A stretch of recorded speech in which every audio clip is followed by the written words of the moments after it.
Assalamualaikum warahmatullahi wabarakatuh. Alhamdulillahirabbil alamin. Wassalatu wassalamu ala asyrafil anbiya'i wal mursalin wa ala alihi wa sahbihi ajma'in. Amma ba'd. Ayyuhal ikhwah wal akhwat, a'azzani Allah wa iyyakum ajma'in. Alhamdulillah, kembali di pagi atau di ba'da subuh yang berbahagia ini kita bertemu untuk melakukan kajian atau kuliah Herban Nabawi kita.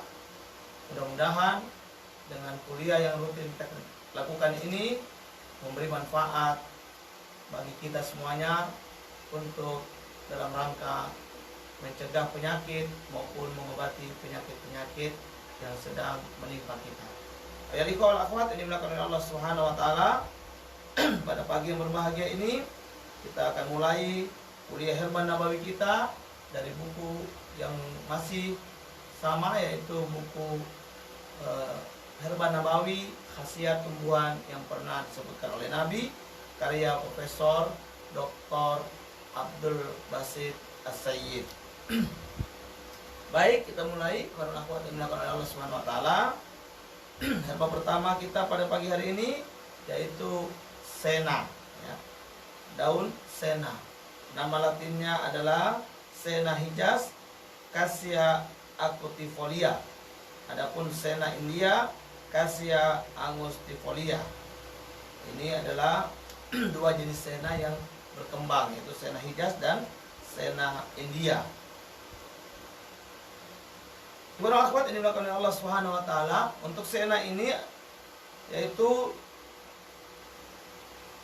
merupakan pohon kecil dari famili Leguminosae, dan sena ini memiliki bunga berwarna kuning. Bijinya lebar dan tipis, bentuknya mirip ginjal, agak memanjang. Di Indonesia dikenal dengan daun ketepeng. Sebagian tempat disebut dengan daun ketepeng. Terkait daun sena ini, Ibnu Majah meriwayatkan bahwa Nabi SAW bersabda, hendaknya kalian memakan sena dan sannut, karena pada keduanya terdapat obat bagi seluruh penyakit kecuali kematian.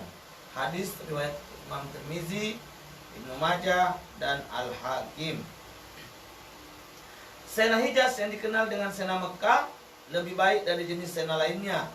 Ia mengandung kadar obat tertinggi sehingga sering digunakan pada pengobatan herbal di Jazirah Arab untuk mengobati sakit kepala kronis dan migrain.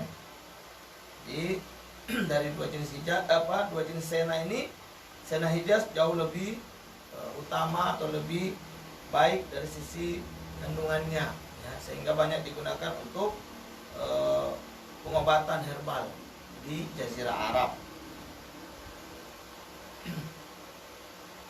Konon, jika direbus dengan minyak dapat menghilangkan bawasir dan penyakit punggung.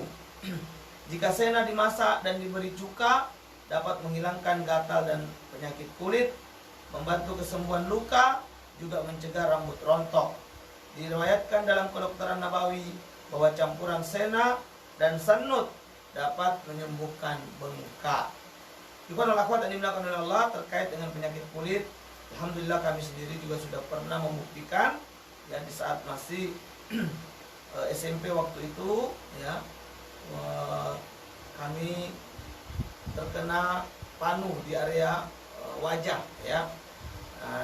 Maka dan beberapa area kulit belakang waktu itu kami ambillah daun sena ini, ya, yang kita kenal dengan daun ketepeng ini, beberapa lembar, lalu kami tumbuk, ya, dan campur dengan garam, sedikit garam dan juga sedikit kapur sirih.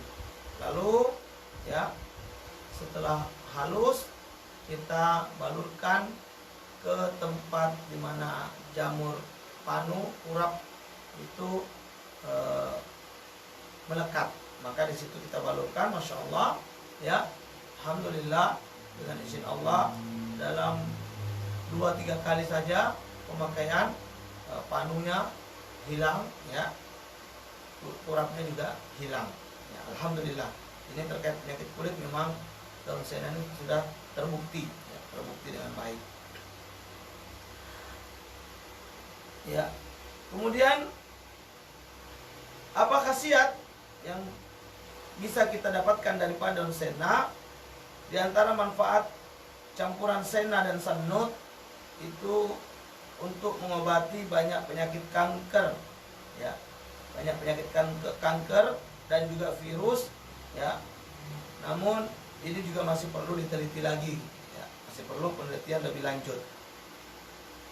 Kami memiliki riset tentang sena dan sanut serta kaitannya dengan pembasmian sel kanker di jaringan liver, paru-paru, dan prostat.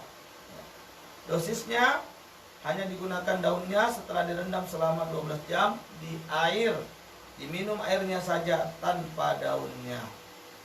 Nah, bukan akhwat yang dilakukan Allah, inilah terkait dengan sena yang disebutkan oleh Nabi, bahwa sena ini jika diminum bersama sanut bisa menjadi obat segala penyakit kecuali kematian, ya.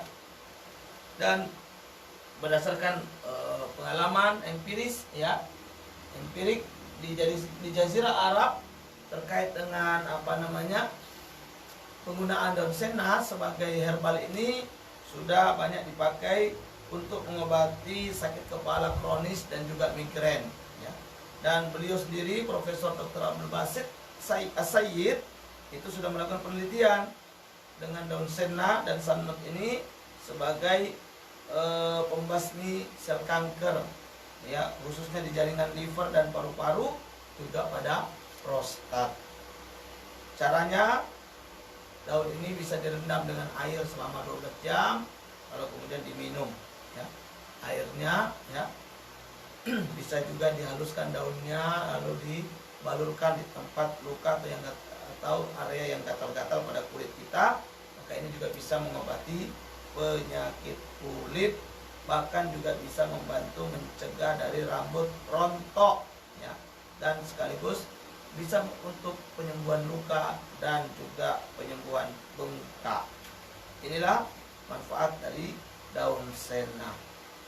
Selanjutnya, tanaman yang juga bermanfaat untuk kesehatan kita yaitu serpili, ya, serpili atau dalam istilah Arab sa'tar, ya, sa'tar, ya. Nama latinnya Thymus serpillum, familinya Labiaceae, ya. Terkait serpili atau sa'tar ini, Ibnul Jauzi meriwayatkan, asapilah rumah kalian dengan sa'tar dan luban.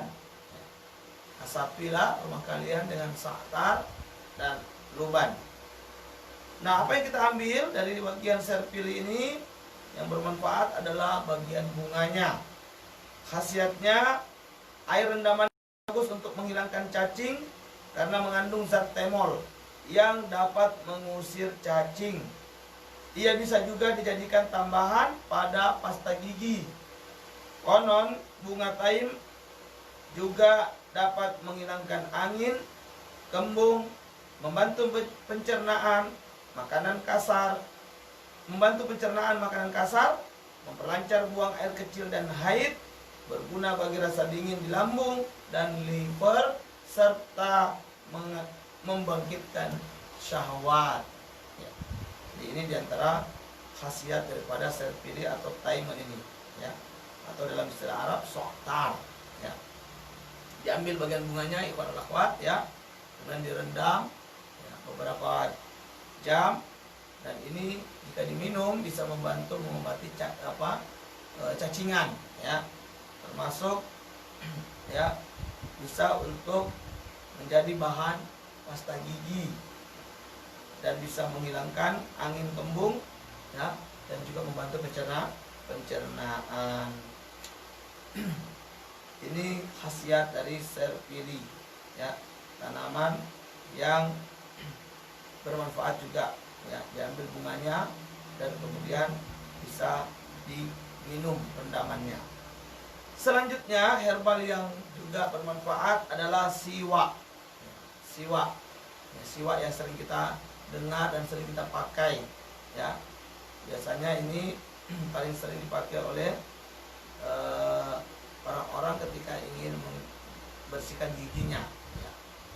Siwak atau arak, ya, nama latinnya Salvadora persika, ya, persika, familinya Salvdoraceae. Terkait siwak, Abu Nu'aim menyebutkan bahwa siwak dapat menambah kefasihan orang. Rasulullah menyikat giginya dengan siwak saat terbangun pada malam hari. Adapun bagian yang digunakan dari tanaman siwak ini yaitu batang, daun, dan akarnya. Kandungan apa saja yang terdapat pada siwak? Siwak mengandung zat fluorin yang mencegah gigi berlubang, juga mengandung minyak wangi yang berbau harum, juga mengandung bahan kimia yang memutihkan gigi, dan bahan penguat yang menguatkan gusi, serta antibiotik dalam bentuk peptida. Masya Allah, ya. Ini kandungan yang ada pada siwak, yang mana umumnya bermanfaat untuk kebersihan dan kekuatan gigi kita, atau kesehatan mulut, masuk bisa menguatkan. Adapun zat aktif yang terdapat pada siwak, yang pertama mengandung zat trimetilamin, yang kedua minyak lemak dan asiri, yang ketiga zat resin dan kobit untuk gusi, dan yang keempat peptida mineral. Ini diantara kandungan yang ada pada siwak. Lalu apa saja manfaat atau khasiat yang bisa didapatkan dari siwak ini? Yang pertama, tumbuhan ini dikenal di Jazirah Arab. Kaum wanita di sana meminum air saripati siwak untuk menghentikan darah haid. Karenanya Allah memilih Mekah sebagai tempat tumbuhnya siwak agar kaum wanita bisa tawaf mengitari Ka'bah. Masya Allah, ya. Jadi siwak ini sengaja dipilih oleh Allah tumbuh di Jazirah Arab. Apa diantara hikmahnya? Agar wanita-wanita bisa tawaf di Ka'bah. Ya, karena ternyata diantara fungsi dari siwak ini, ya, adalah ketika diminum air saripati dari siwak itu, dia dapat menghentikan darah haid. Berarti ini bisa mencegah atau mencegah sementara proses haid pada wanita, sehingga ketika dia berada di Mekah untuk melaksanakan misalnya ibadah haji ataupun umroh, nah dengan minum air saripati siwak ini bisa menunda, ya, daripada keluarnya darah haid. Yang kedua, bubuk akar pohon siwak digunakan pada industri pasta gigi. Diriwayatkan dari Ibnu Abbas bahwa siwak mengandung 10 manfaat, yaitu yang pertama mengharumkan bau mulut, yang kedua menguatkan gusi, yang ketiga menghilangkan lendir, yang keempat menghilangkan lubang pada gigi, yang kelima membuka lambung, yang keenam mengikuti sunnah, yang ketujuh membuat Allah ridho, yang kedelapan menambah kebaikan, yang kesembilan membuat malaikat senang. Khasiat ke-10 dirasakan sendiri oleh penggunanya. Masya Allah, ya ikhwah wal akhwat yang dimuliakan oleh Allah Subhanahu wa taala. Luar biasa sekali tanaman siwak ini, manfaatnya, ya, bagi kesehatan kita, terutama untuk kesehatan mulut dan gigi, juga bagi kaum wanita bisa menjadi herbal penahan haid sementara ketika ingin beribadah, ya, di Mekah, ya. Nah, bahkan Ibnu Abbas menyebutkan ada 10 keutamaannya, ya. Di antaranya adalah mengharumkan bau mulut, ya, menguatkan gusi, menghilangkan lendir, menghilangkan lubang pada gigi, membuka lambung, mengikuti sunnah, membuat Allah ridho, dan juga menambah kebaikan dan membuat malaikat senang. Dan yang ke-10 akan sangat dirasakan manfaatnya oleh yang menggunakannya.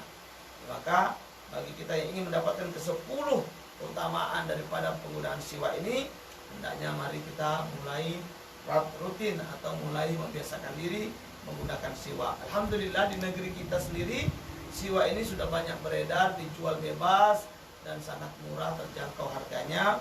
ada yang dikemas dengan sangat-sangat cantik, ada yang dikemas dengan sederhana, bahkan ada yang cuman dalam bentuk terbuka saja seperti akar yang diikat-ikat lalu dijual bebas ya. Nah ini silakan ikhwanul akhwat untuk membiasakan diri dengan menggunakan siwak ini. Mudah-mudahan paling tidak kita mendapatkan apa yang disebutkan oleh Imam Ibnu Abbas radhiyallahu an, yaitu 10 keutamaan orang yang menggunakan siwak. Di antaranya yang paling utama di antara keutamaan yang ada adalah yaitu membuat Allah ridho ya, dan menambah kebaikan, juga membuat malaikat senang. Mudah-mudahan, dan ini termasuk sunnah Nabi kita yang mulia. Nah, mudah-mudahan ya dengan kita menggunakan siwak untuk kesehatan kita bisa mendapatkan pahala di sisi Allah Subhanahu wa taala selain manfaat dari sisi kesehatan. Ikhwanul akhwat yang dimuliakan oleh Allah, selanjutnya yaitu herba timun atau dalam bahasa Arabnya kithaun ya, kithaun ya, atau kitha. Nah, timun atau kitha ini nama latinnya adalah Cucumis sativus, familinya Cucurbitaceae. Nah, terkait timun, Nabi SAW biasa memakannya bersama dengan rutop ya, atau kurma segar, kurma yang sudah matang namun masih segar. Hadis riwayat Bukhari, Muslim, Abu Dawud, Tirmizi, dan Ibnu Majah ya. Ini berarti memang Nabi sering memadukan antara makanan panas dan yang dingin. Kemarin Nabi makan rutop dengan semangka ya, dan ini rutop dengan timun. Kita tahu timun juga sifatnya sama seperti semangka, dingin ya, dan kurma ini panas ya. Nah, Aisyah berkata, ibuku mengobatiku dengan semua yang ada, tetapi aku tidak bisa gemuk. Lalu ia memberiku kitha, timun, dan rutop kurma, maka aku pun gemuk ya.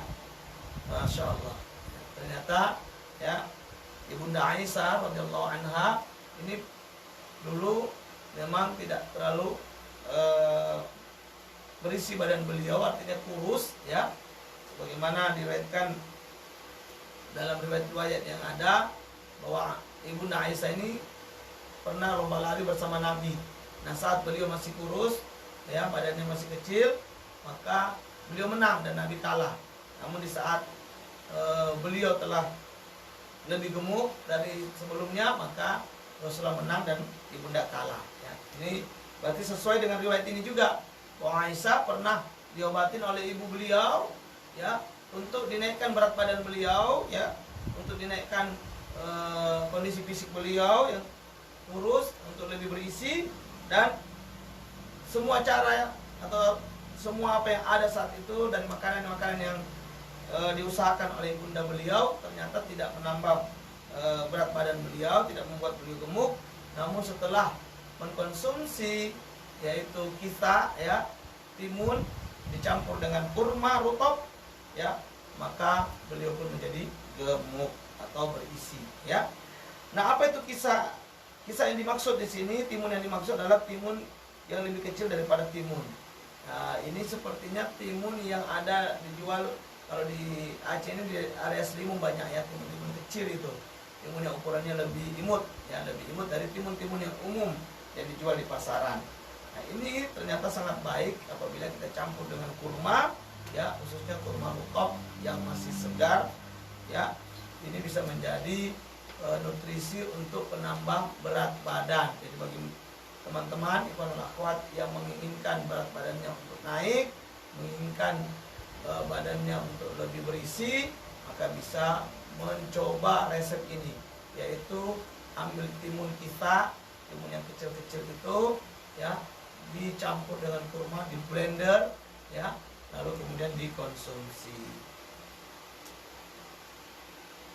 Nah, adapun khasiat lainnya, yaitu diantara khasiat atau manfaat yang bisa kita ambil dari timun kita ini, timun kisah ini bermanfaat untuk memperlancar buang air kecil, dan kita termasuk makanan dingin tingkat kedua. Kita yang terbaik adalah yang matang, ia bisa digunakan untuk menurunkan panas. Insya Allah ibn akhwat ya, ternyata kisah bisa juga untuk penurun panas. Diambil yang sudah matang, yang sudah menguning ya. Kemudian dia juga bisa memperlancar buang air kecil. Jadi kalau kita misalnya mengalami sulit buang air kecil, tersendat-sendat ya, maka ini bisa diterapi dengan konsumsi timun kita ini ya. Wallahu a'lam bishawab. Selanjutnya kita ya melanjutkan dengan herba berikutnya, yaitu herba tin. Dan ini adalah ya buah yang juga sudah umum kita dengarkan. Dan alhamdulillah di Indonesia sudah banyak dibudidayakan ya. Bahwa tin ini sangat mudah ditanam dengan berbagai macam varietas dari tin ini sendiri ya. Nah, buah tin ini nama latinnya Ficus carissa ya. Familinya Horaceae. Terkait tin, ikhwanul akhwat yang dimuliakan oleh Allah, Abu Darda meriwayatkan bahwa Nabi bersabda, jika kau katakan ada buah yang turun dari surga, maka akan aku katakan itu buah tin. Karena buah-buahan surga tanpa biji. Makanlah buah itu karena ia menyembuhkan wasir dan asam urat alias encok. Masya Allah ya, luar biasa ya. Tin ini kalau Nabi mengatakan salah satu buah dari surga ya. Kenapa? Karena alasan yang disampaikan oleh beliau, diantara ciri buah surga itu tanpa biji ya, tanpa biji. Jadi kita tahu buah tin itu tak berbiji ya, buah tin tak berbiji ya. Nah, buah tin ini sebagaimana Nabi sebutkan dalam riwayat ini ya, itu bisa menyembuhkan wasir dan juga asam urat alias encok ya. Dua penyakit yang hari ini juga banyak menimpa kita kaum muslimin ya. Saudara-saudara kita banyak yang mengalami asam urat ya, banyak yang mengalami wasir karena faktor makanan yang tidak terjaga atau pola makanan yang buruk ya. Nah, apa bagian yang digunakan dari tin ini? Yang kita gunakan ada dua, yaitu buah dan daun ya. Buahnya dan juga daunnya. Kandungan yang terdapat pada tin yaitu ada zat pensteril, kemudian ada juga zat hulamiyah. Khasiat dari buah tin ini, buah tin mengandung kadar vitamin yang tinggi karena mengandung minyak asiri, mineral, dan vitamin. Buah tin sering digunakan untuk mengobati sembelit. Air rebusan daunnya sering digunakan oleh orang Arab dan Badui untuk mengobati gangguan siklus haid. Daun tin yang diawetkan pun dapat memperlancar ASI. Ini manfaat-manfaat yang bisa kita ambil dari buah tin dan daun tin. Jadi ternyata tin ini memiliki kandungan vitamin yang sangat tinggi ya. Begitu juga ya, buah tin ini ya bisa mengobati sembelit. Adapun daunnya biasa dipakai oleh orang-orang Arab dan orang Badui saat itu sebagai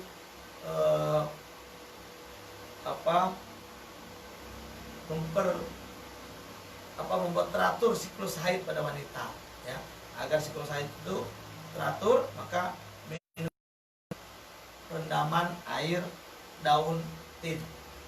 Begitu juga jika daun tin ini diawetkan, ya dikeringkan dulu, lalu kemudian nanti diseduh dan dikonsumsi, ini bisa membantu kaum ibu untuk memperlancar ASI. Ya, berarti ini sangat baik dikonsumsi oleh wanita yang baru melahirkan agar ASI-nya menjadi lancar. Manfaat lainnya, buah tin dapat memperlancar wasir karena buah ini bersifat memperlancar buang air dan sekaligus menghentikan buang air besar yang berlebihan. Adapun encok, asam urat, disebabkan oleh pengendapan asam urat garam pada persendian. Asam urat juga disebut dengan penyakit raja karena salah satu penyebabnya adalah terlalu banyak makan daging merah yang menyebabkan gangguan pada DNA. Bisa jadi buatin dapat melelehkan asam urat tersebut karena mengandung zat yang dapat mencairkan. Ini merupakan pembahasan yang bagus untuk dikaji secara mendalam. Ayat ikhwal akhwat ini dimuliakan oleh Allah Subhanahu wa taala. Ya, inilah khasiat dari buatin, ya. Meski untuk terkait asam urat, ya, sesuai apa yang disampaikan oleh Profesor Dr. Abdul Basit As-Sayyid ini masih perlu dikaji secara mendalam. Namun ya apa yang disampaikan oleh Nabi tidaklah pernah salah, ya. Karena Nabi itu yang menyampaikan sesuatu yang memang bukan sekedar ungkapan kosong semata, namun adalah dasarnya bimbingan wahyu ilahi.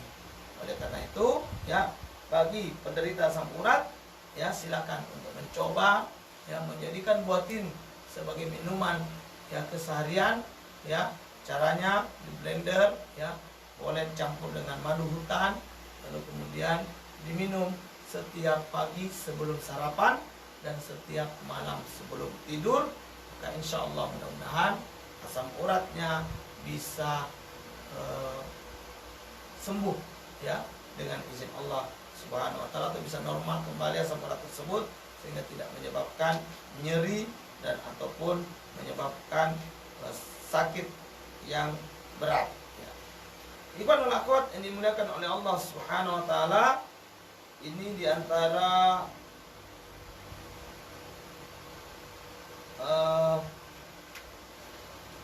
herbal yang sudah kita bacakan pada pagi hari ini, ya, yaitu tentang serpili, ya, atau sa'atar, kemudian siwa, ya, timun, dan juga buatin. Insyaallah, ya, kita tinggal kemungkinan 1 atau 2 pertemuan lagi, maka kita akan sudah selesai pembahasan atau kuliah herba nabawi menggunakan buku Herba Nabawi Khasiat Tumbuhan yang pernah disebutkan Nabi ini. Insyaallah kita akan lanjutkan lagi pada esok hari. Mudah-mudahan Allah berikan kemudahan bagi kita semua, ya. Dan di sini ada herba yang sangat baik, insyaallah, yang besok akan kita coba sama-sama kaji dan bahas, ya, yaitu sebuah herba yang luar biasa manfaat dan luar biasa kandungan vitamin dan juga mineral yang ada padanya. Demikian saya sebelum menutup pertemuan kita pagi ini ingin memesankan kepada kita semuanya, mari terus berusaha untuk menjaga kesehatan kita, ya, memberikan hak-hak pada tubuh kita. Karena sungguh, ya, sebuah ungkapan mengatakan li rabbika haqqun, ya, Rabbmu punya hak atas dirimu, yaitu haknya adalah diibadahi, ya, dan tiada sekutu baginya. Wali ahlika haqqun, namun demikian meskipun tugas utama kita adalah mengabdi beribadah kepada Allah semata, namun di sana juga ada hak lain yang harus kita tunaikan, yaitu li ahlika haqqun, hak keluargamu, ya. Kemudian bahkan ada hak lain juga yang harus diberikan, yaitu hak jasad kita. Oleh karena itu ikhwan wal akhwat ini dimuliakan oleh Allah, agar semua hak-hak terpenuhi, yaitu haknya Allah, ya, haknya keluarga, kemudian hak badan kita sendiri, agar dia terpenuhi, maka ini perlu dijaga kesehatannya, dijaga kecukupan nutrisinya, dijaga kecukupan istirahatnya, dan juga pola-pola makannya, sehingga badan kita selalu bugar, selalu fit, sehingga kita mampu melaksanakan tugas-tugas kehambaan, juga menunaikan hak-hak lain yang telah Allah bebankan kepada kita. Mudah-mudahan ada manfaatnya. Hadanallahu wa iyyakum ajma'in.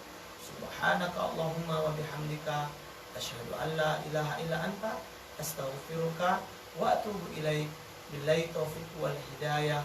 Wassalamualaikum warahmatullahi wabarakatuh.